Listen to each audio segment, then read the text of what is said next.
It is our pleasure to welcome in longtime ESPN college football analyst Rob Gilmore on the Deseret First Credit Union Hotline via Zoom. Rod, you're in your 25th year as a college football broadcaster at ESPN.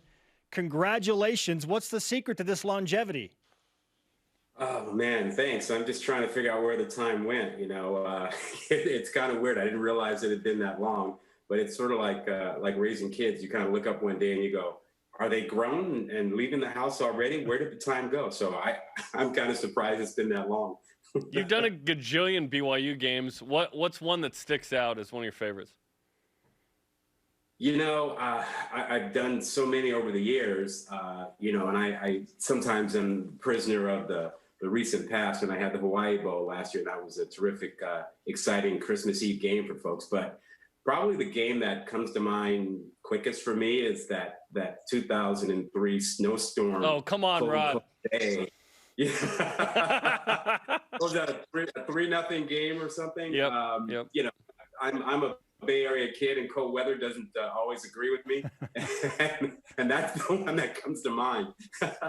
I know I'm overlooking a bunch of great performances, great quarterback play, but pure self-interest. I wasn't the most comfortable that day.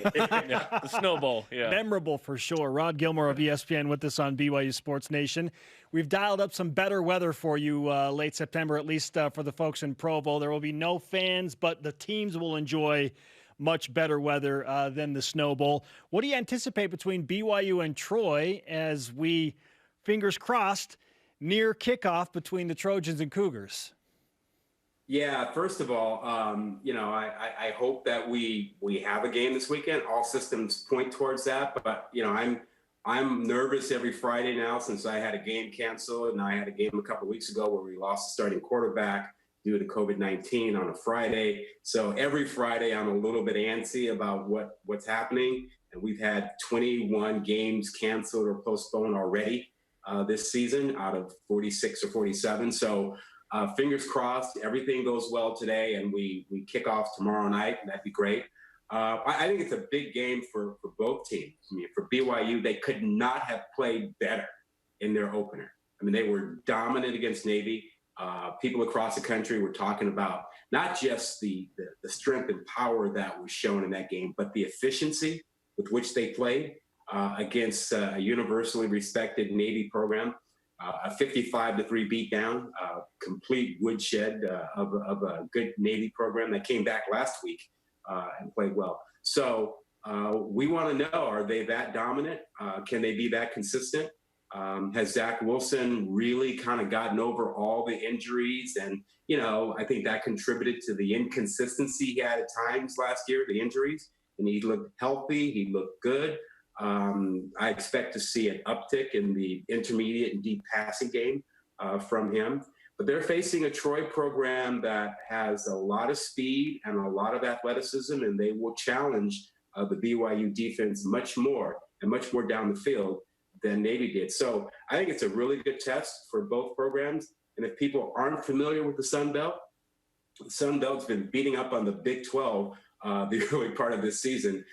So I'm sure BYU completely respects Troy, and it should be a fun game. Absolutely. And Troy's a team that beat LSU 3 years ago, beat Nebraska 2 years ago, and 4 years ago played a 6-point game with Clemson. I mean, this is a program that has tested and beaten some good teams, yet the spread is 14 in this game. We think that's kind of high, even with the BYU performance, because Troy does have some playmakers, right?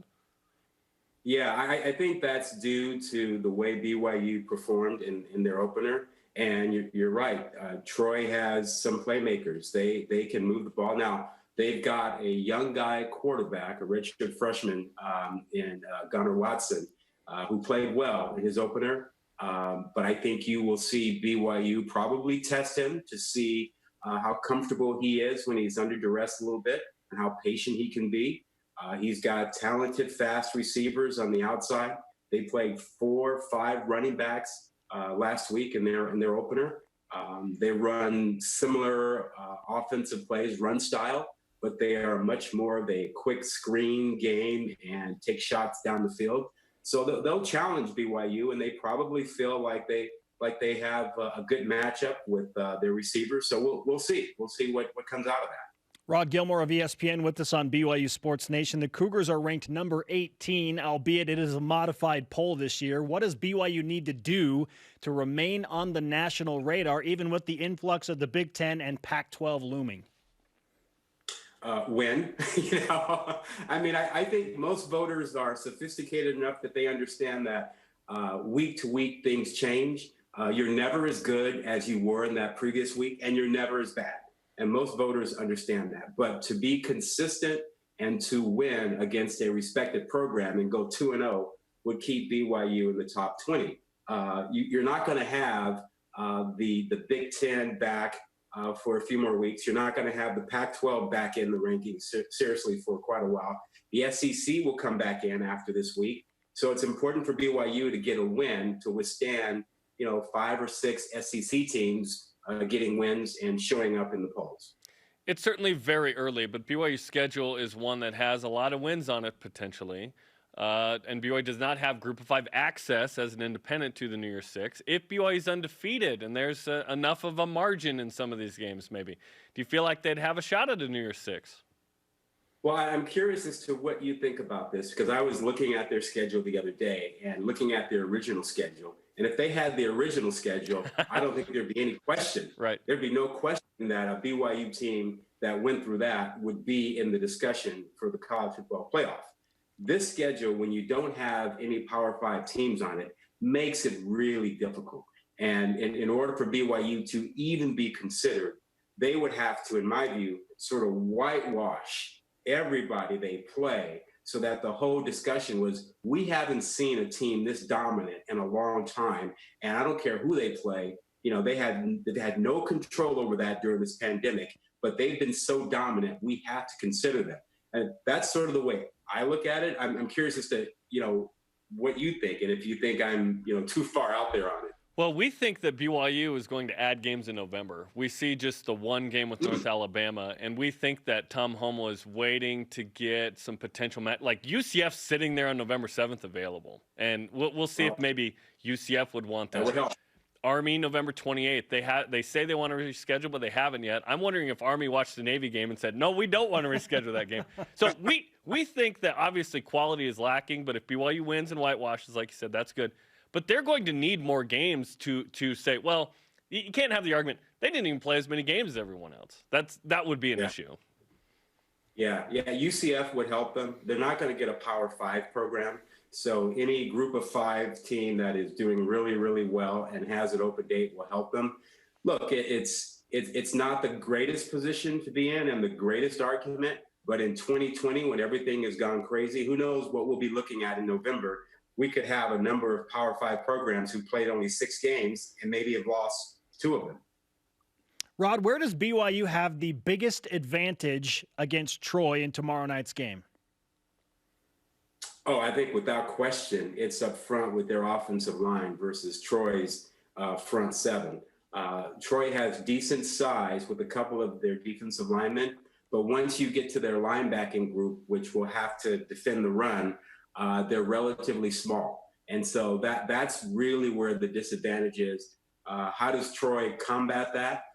Do they stack the box? Do they move their defensive line? Do they run blitz a bit more? Do they open things up on the back end so that maybe we see that BYU takes more shots down the field with Romney because they expect single coverage, because Troy is so concerned about the advantage that the offensive line has? We'll see. But that, to me, is the clear advantage for BYU, is what they have with their offensive line versus Troy's front 7. The Trojans' defense is intriguing because of the way they take the ball away. Second most takeaways since 2016 in FBS, which is pretty gnarly. Led by Carlton Marshall, who had one of the best seasons of the last 20 years of any linebacker, with 100-plus tackles and 18.5 tackles for loss and 3 picks, 3 forced fumbles. That guy's all over the field, man. I'm still trying to figure out how he came out of high school without a single scholarship offer. Right? He walked on in Troy. Now, I get it. Coaches are looking at the measurables, and he's not very tall. He's only 5'9", 5'10", and he plays linebacker, and that's not going to excite a lot of coaches on the recruiting trail. But when you put on the tape, he stands out. He just pops. He makes play after play. He plays with great leverage. He's not afraid of a 300-pound lineman. He will go attack him. He makes tackle after tackle. And it started with his freshman year. So he is a significant player, and I know that BYU is concerned about him. They should be. There's every reason to be. He will make 10, 12 tackles if they aren't really putting a man on him.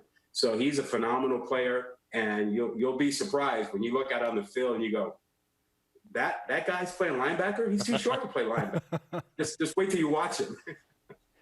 Hey, Rod, on the BYU side, other than the aforementioned Zach Wilson at quarterback and Gunnar Romney at wide receiver, which individuals have impressed you, and which individuals do you expect to stick out tomorrow night for the Cougars? Well, there are a couple that stand out to me. Tonga is a phenomenal defensive lineman. And quite honestly, I didn't expect him to come back this year. I thought he would be NFL bound. I assume that he had his reasons for coming back, whatever that may be. But getting him back was probably the recruiting coup of the year for BYU. He is a problem. He's a problem for everybody. And Troy's going to have to figure that out and deal with him. You can't single block him. The other thing that stands out to me that really jumps is, Algier at the running back spot. I saw him last year when he was doing reps at linebacker. I know he had a great high school career as a running back, but he is so comfortable and so fluid back there right now. Whether he's running the outside zone or the inside zone, he has a good feel for it, good vision. And for a guy who didn't play that spot a lot last year, it was really impressive to see him in the opening game, look like he's never been on the other side of the ball. He looked really comfortable and natural, and he's really explosive. Rod, you're the consummate pro, a gentleman. Congratulations again on 25 years. And I know that I speak for much of BYU Sports Nation when I say we can't wait to hear you on the call tomorrow night. Well, thanks a lot. I look forward to the game. I'm just bummed that I won't be out there. I'm usually, in Utah once or twice a year, and this is the first year that, I probably haven't been there in decades. So I'll miss it. I miss the fans there, but we'll have a good time tomorrow night. It'll be a good game. Fantastic. As soon as you can, get out here. We'll keep a chair socially distanced open for you. Perfect. Sounds good. Thanks a lot for having me, guys. You got it. ESPN's Rob Gilmore on the Deseret First Credit Union Hotline. Deseret First, you know why, we show how.